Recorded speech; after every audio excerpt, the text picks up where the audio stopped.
pag-ulan. Pag sinabi po ulan, huwag kang sisilong, basa ka talaga. Amen po ba? Huwag kang magpayong. Pag ang Diyos ay nagpaulan ng pagpapala, huwag kang magpayong. Huwag kang magkapote. Amen? Para talagang maramdaman mo ang ulan ng pagpapala ng Amen. Ang pagpapala po yan ay hindi lang po personal, ng pamilya,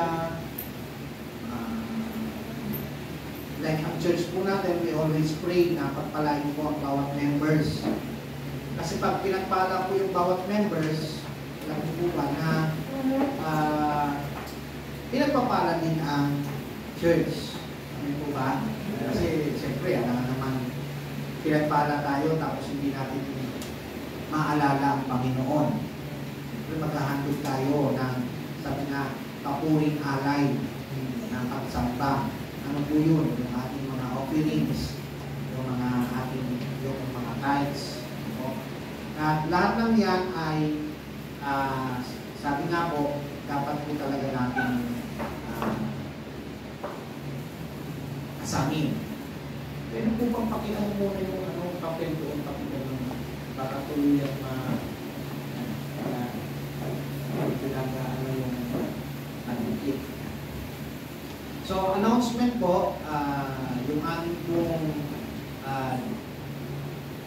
Vacation Bible School are coming for the last week ng ating ng buwan na ito, May. Yan po ay simulan sa 28 up to 31. So, simula po ng Miyerkules, Huwebes, Biyernes, Sabado. May 28, 29, 30, 31. So, 4 days po. No? At kung in-announce po natin yan last Sunday, sabi ko nga po, yan po ay nilagyan po natin ang proposal budget doon na 10K. So, yung ating pong general fund ay exhausted. By faith po yung ating Vacation Bible School. Actually, by faith po talaga yan. Pero, sinulong po natin. Kasi pag hindi na naman tayo nagsulong ng activity na by faith, wala na naman tayong activity. Sabi natin wala kasi. Pero by faith po tayo. Kasi ang church naman ay laging by faith, no? Sa pananampalataya lang sa Panginoon. And nung in-announce po natin yan nung Sunday, yung 10,000 na budget po, before pa natin may announce, a week before, sa meeting po namin, may nag-commit na kaagad ng 5K. Diba na-announce ko nga. So, 10K na another 5K na naman ulit ang hinahanap natin. May nag-commit din po patungkol sa food. Yun nga lang, hindi pa dineclare kung magkano. No? Basta mag-commit tungkol sa food. Yung food po doon, 6K. No? 6K po yung allotted food for 4 days. 1,500 per day po. Makakainin po ay 50 na tao. Isipin nyo po, ang liit lang po ng budget ngayon. Tama po ba? Sa 50 na tao, makakainin 1,500. So, ano talaga yun? Talagang by faith lang. Ang subo by faith lang. No? Actually, kasi ang food po ng per day, naka-budgeted na 1,500. Pinakamura lang po, like halimbawa, hot sino, hotdog at saka itlog. So, nagkarpas na po tayo yan ng hotdog, itlog. So, kinimpas na natin sa 15 taong kakain. Kakasya naman, no? Plus yung bigas. So, hindi naman po siguro makakaubos ng isang sakong bigas na bali 200 ng kakain sa 4 na araw. Ewan ko lang po kung maubos yan. No? Pero tingnan po natin kung hindi naman ganun karamihan ng kain na. Basta meron lang po tayo ika nga pagkain. No? So, yun po yung ating budget. Praise God, palakpakan po natin ang Panginoon. Dahil sabi nga po, hindi na tayo gaanong nag-aalala kasi may sumagot na po ng 5K plus kung sasagutin talaga yung 6,000 na sa pagkain, sakto na po yun. Tama. So, hindi na tayo gaanong nag-aalala. Then, another po na nandiyan po nakapaskil, yung medyo brown, no? Black brown, no? Dark brown.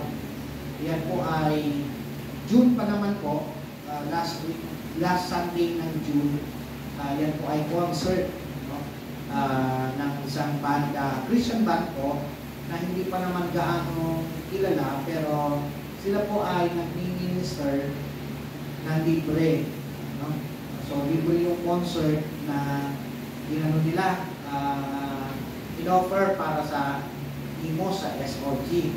Kaso yung SOG po ay may pangangailangan nag-raise ng fund, kaya ginawang fundraising ng IMOS naman. So, pero gagastos pa rin po yung IMOS dyan dahil malaking concert po yan. Ang expected po na mga dadalo ay mga 2,000 na tao. Kayo po ay nakadalo doon sa nung tayo ay naimbitahan sa isang prayer ay Bible month. Diba, nandito tayo. So, ganun din karami kasi doon din po yung gagawin yung concert na yun. Yun nga lang, meron po yung ticket na pumapatak na 150. Yung ticket po yun na 150 ay makakatulong po sa fundraising ng SOG kasi yung SOG po ay nag-acquire ng isang lugar na binibili para daw may sariling opisina, may sariling building yung SOG. So, pagtulong-tulong doon yung lilikom. Ito po. So, pero yung 150 na yun ay may raffle pa. So, may raffle pa naman. Kumbaga, parang entry din sa raffle. Kumbaga, nanood ka na ng concert, may raffle pa. So, medyo sulit naman siguro na.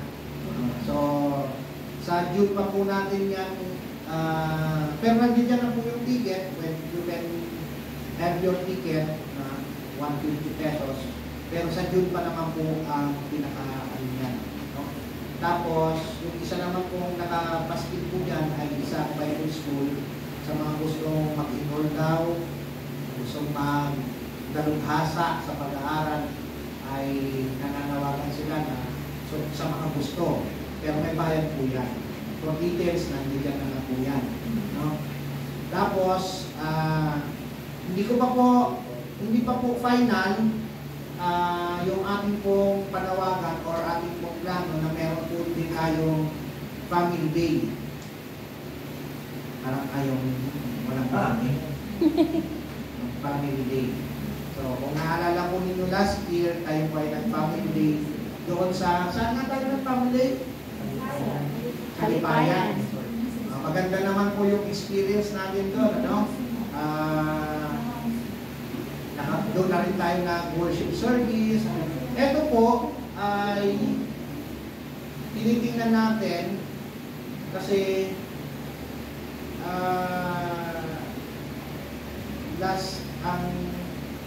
titingnan natin kung ang ating family day ay May 25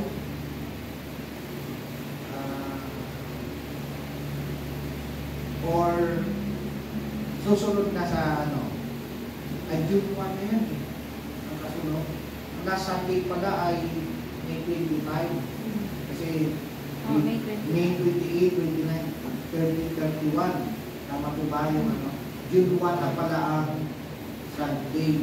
So pinitingnan po natin doon sa dalawang yun, 25 and June 1, yung ating po magiging family day. Pa-finalize pa po kasi hindi pa po napupuntahan yung lugar, no, kung papaano. Kasi kung hindi naman tayo kaya i-accommodate na tayo, meron tayong pwede mag-service tayo doon.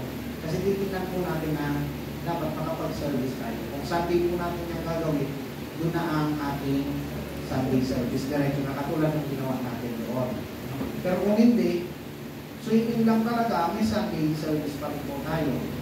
Pwede pa bago ng Saturday. Pero nag-aanda pa po kami, depende pa po yan sa lugar. Hindi katulad ng Kalibayan, talaga pong pwede tayong mag-service doon.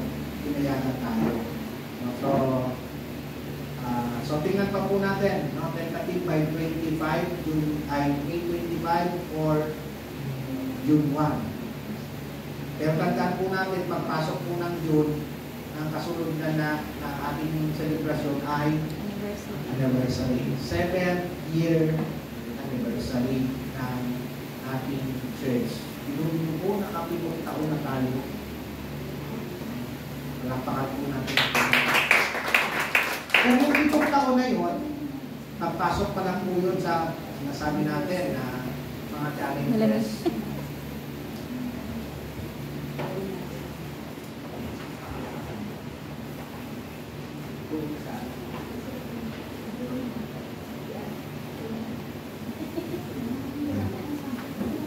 Kasi napakaraming pinagdaanan ng church, no?